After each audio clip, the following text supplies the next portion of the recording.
Welcome back, comic book fans. It's Rusty again with Collector Auctions, and today we finish up on the episode that I started in the previous show where I went to a very nice comic book show called a Chud. Comics here for under $1. It's hosted by Clandestine Comics, and if you watch the previous episode, you will see the first half of the comic book haul that I picked up. Over 200 comic books for only $1 each, and sometimes even less than that. And I got some really good books. And the first half, when I was filming, I filmed the whole show in one sitting, and I realized I cannot put out a 46-minute show, so I decided to cut it in half, show you the first half in the previous episode, and today we pick up right where I left off. And in this show, we'll see some really good books, as well as that one run of book that I almost completed the entire run of this entire title. It was one of my favorite books throughout the early 2000s, and I think I already have most of them anyway. And when I started picking up that book, I wanted to know that I was going to be able to complete that run. And at a certain point, I just kind of snapped and I'm going, you know what? I'm taking the whole thing. And I literally pile books like this, and I just stuck them on the dealer's table, put them in my pile. And I realized at that point that this dealer was going to get most of my money that day. But I hope you enjoy the rest of the show, and I look forward to your comments at the end. Definitely sit back, enjoy the show, and that's it, guys. I'll see you later. Let's see what I've got. I've got tons of stuff sitting here. Tell you what, I'm going to save the big set for the end. We'll go down to some of the smaller stuff right here. The same dealer, the original dealer, did have a good run of Avengers. They actually had a good run of Batman and Detective and Batman books as well. But I just wasn't into that. Those are runs I wasn't necessarily looking to jump into, but I did find they had a good run of Avengers, West Coast, and the John Byrne run, but they didn't have all of those issues right in there. But I picked up some of the ones I really like issue number 50 there, where you reintroduce the original Human Torch. You've got issue number 54 here. That is John Byrne's 5th homage to Fantastic Four #1 that he has done. And issue number 57, and it's one of the Bad Girl covers with Wanda going to the dark side right there. There were several of those from in the issues in the 40s into the 50s that John Byrne did, that you basically had the evil Scarlet Witch. This is one of those covers right there. So I picked those up. These are actually in really decent shape. It'd be interesting to look up and see what some of the graded values on some of these things are.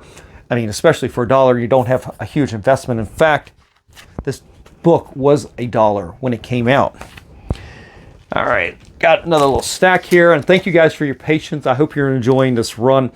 I did find some Batman Beyond #1s. These are from, I believe, 2016. So you got this cover, and I think this was the main cover right there.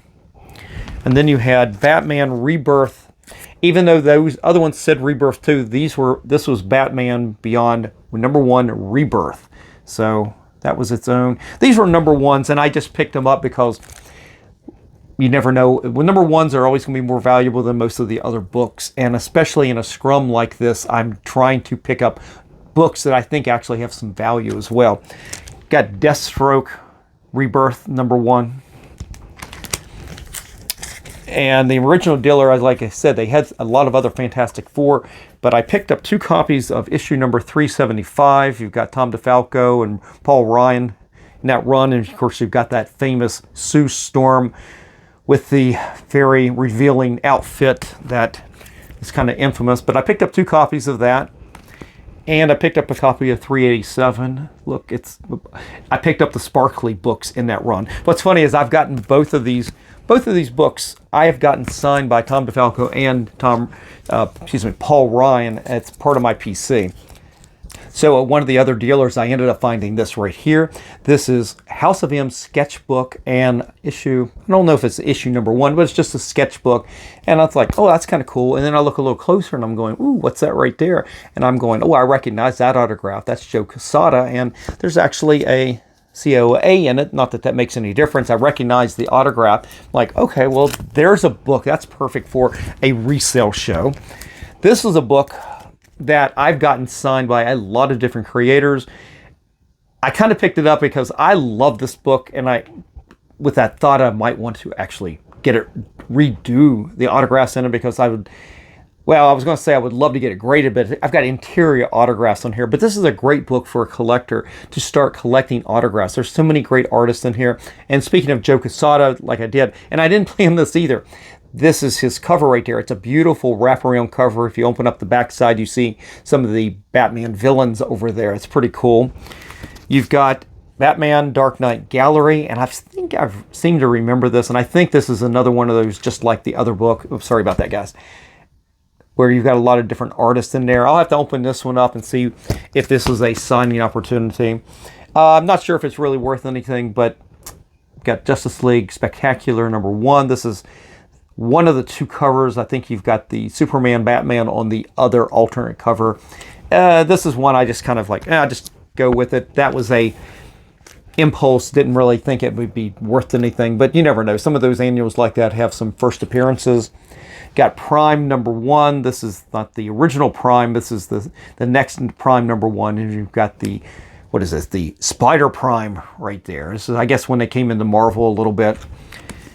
You got this beautiful cover here during the Secret Invasion. It's a homage to John Buscema's Avengers 57.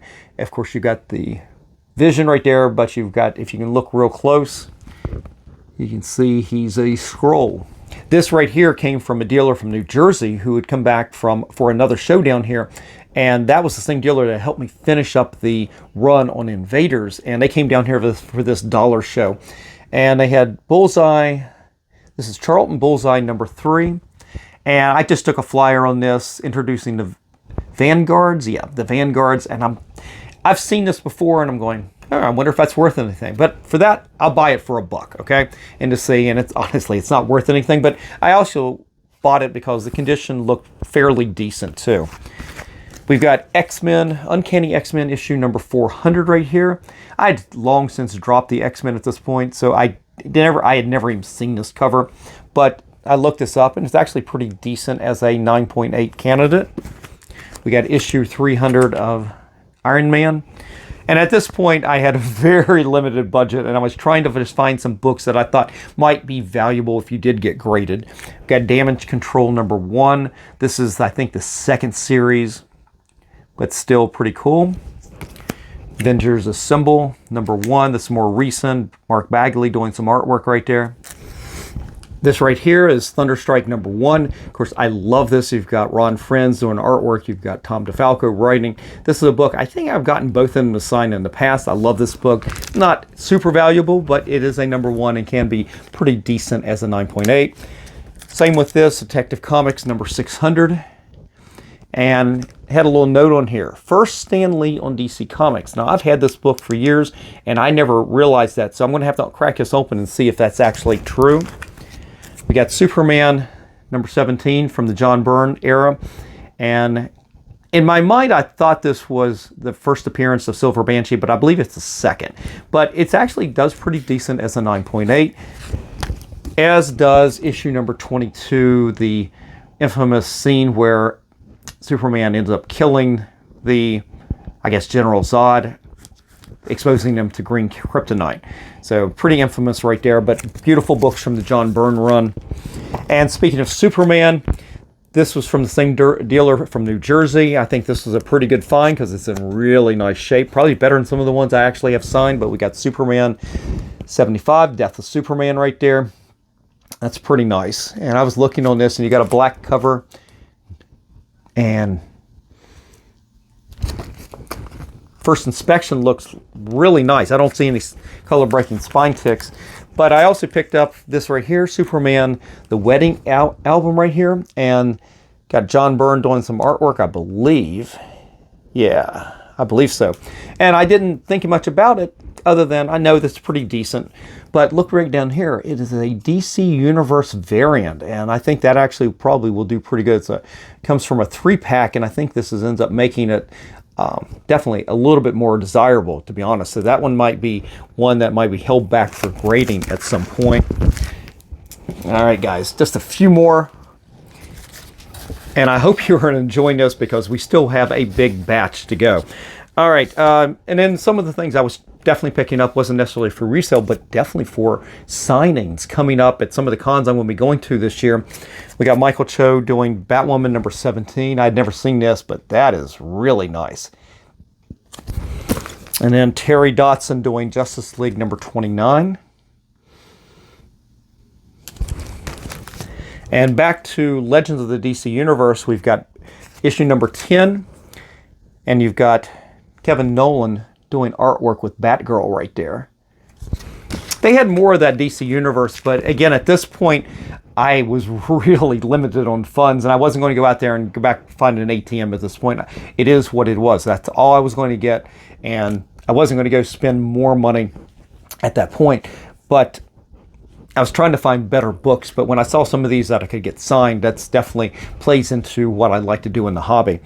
Like this right here, issue number 37 of X Factor. You got this beautiful Madeline Pryor, Walt Simonson cover right there.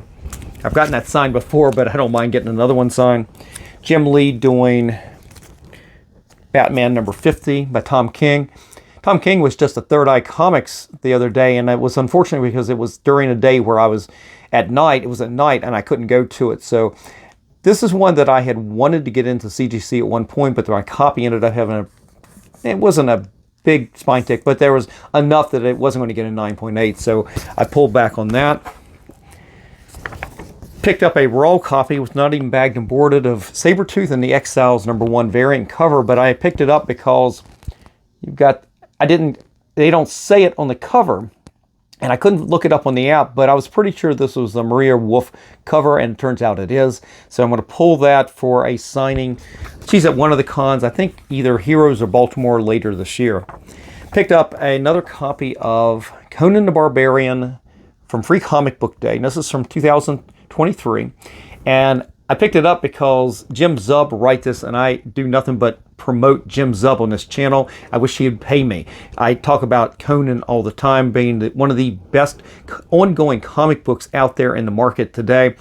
It started with this right here, and he was at Third Eye Comics when this came out, and I was able to talk to him, and I'm going to get it signed because he's sitting right there. Might as well just get it signed. I'd never heard of him, and I'm looking at the book by Del Torre as I'm getting up here, and I'm going, wow, this is really, really like picking up a 1970s, 1980s Conan book from Marvel, looking at some really prime or savage sort of Conan from John Buscema, and I'm going, man, it's like he's being reincarnated and doing Conan again, and that's what this art looked like. And he pretty much said, yeah, Del Torre is definitely channeling John a lot on that, and I bought another copy of that just to get another one signed. I think he's going to be back at Third Eye at some point, so I look forward to that.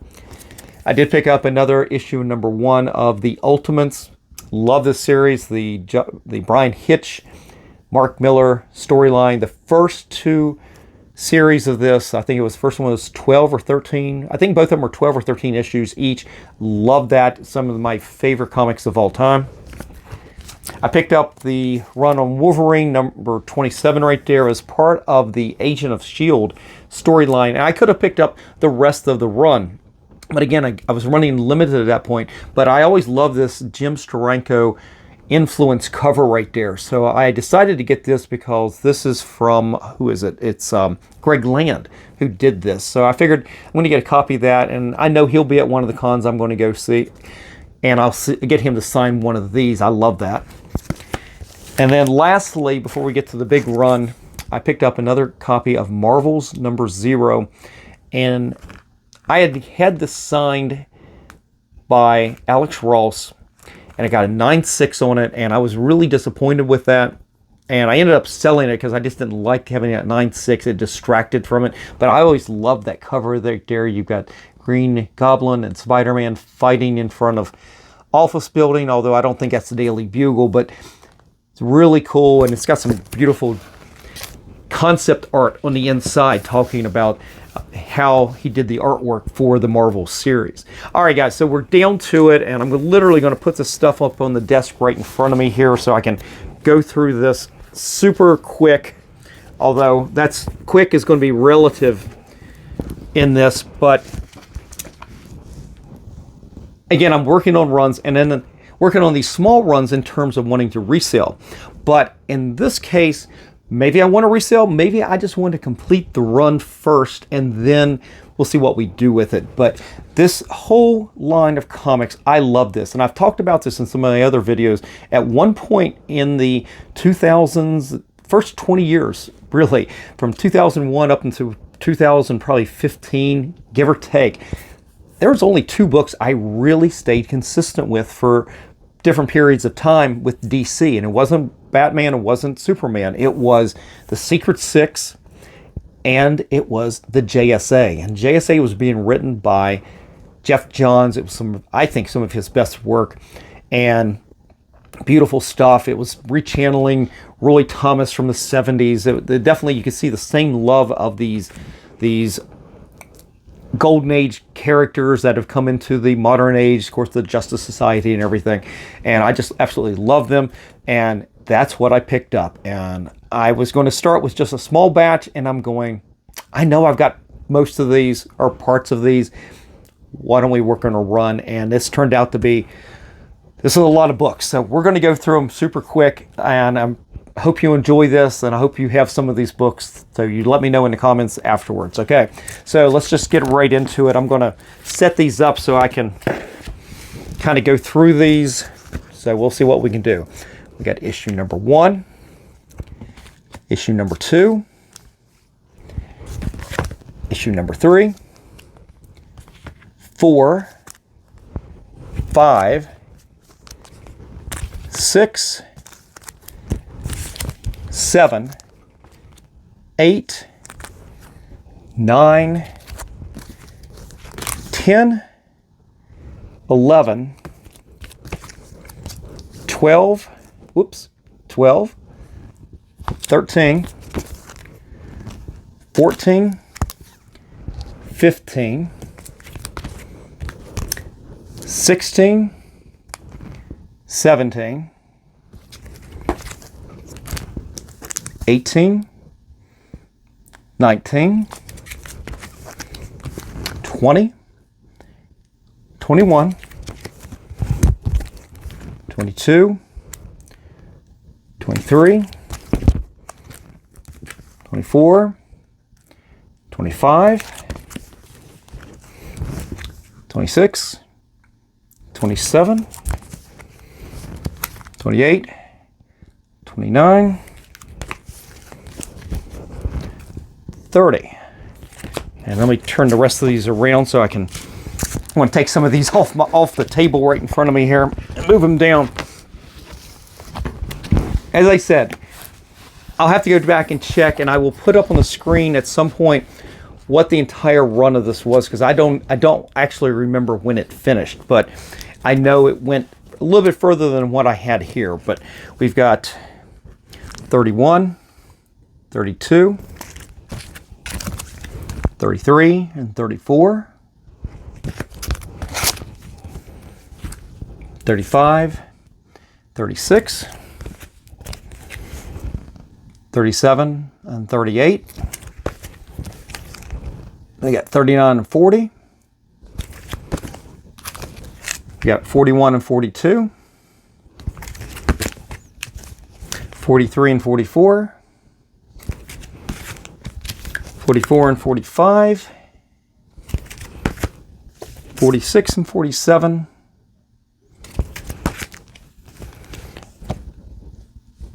I think I skipped something there. Maybe I did. Yeah, it's probably it. I probably skipped something. Okay, so I don't think I missed anything, but I think I did. 49 and 50. I'll have to go back and see which ones I really did miss there. I'll have to watch the video and see what I screwed up on. 52 and 50, or 51 and 52.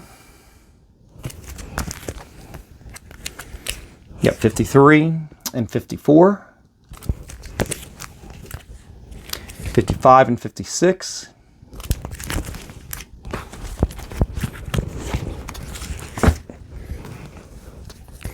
57 and 58.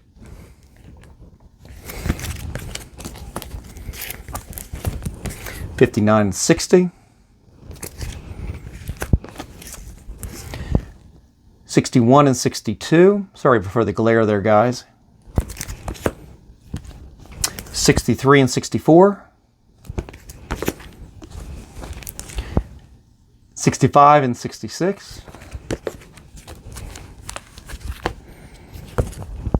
65 and, or what do we got? 67 and 68.